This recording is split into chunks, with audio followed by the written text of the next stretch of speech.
তুই আজকে আমাদের এখানেই লাঞ্চ করে যা, আজকে আমি মোমো বানাচ্ছি। ঠিক আছে আন্টি, আমার মোমো খেতে খুব ভালো লাগে। এত বেলা হয়ে গেল, যাওয়ার নাম আর নেই। আন্টি হয়েছে, আর খুব জল খিদে আছে। আমারও খিদে আছে মা।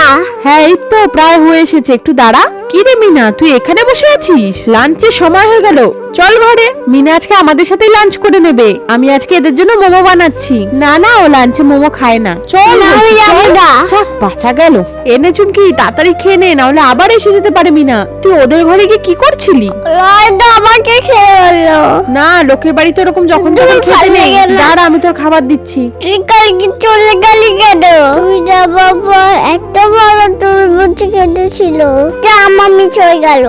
মা দুয়াকে কেন নিয়ে চলে এলে? ওলা কি বলো তরমুজ খেতেছিল? তো কি হয়েছে, তুই কি তরমুজ খেতে পাস না? তুমি খুব বাজে মা, আমি তোমার সাথে কথা বলে বেড়া। মিনা, আজকে তো তোর মা অফিসে গেছে, তুই আমাদের সাথেই আজকে খেয়ে নিস। ঠিক আছে আন্টি। চলো আজকে আমরা সবাই একসাথে খাই। বাহ মা, রোস্টেড চিকেনটা দাও। হ্যাঁ, রোস্টেড চিকেন আবার কোথা থেকে এলো? তুই কি স্বপ্ন দেখছিস নাকি? চুপ করে খা মোমো। ও আমার মনে পড়েছে, মা তো খাবার লেগে গেছে, তা আমি গিয়ে আসি। ঠিক আছে, আবার আসিস কিন্তু। নে নে, তাড়াতাড়ি রোস্টেড চিকেনটা খেয়ে নে। এই তো রোস্টেড চিকেন। তারা, তুমি মিথ্যা কথা বলেছিলে, দিদা খুব বাজে। তোমরা একটা লাইক করে দিও।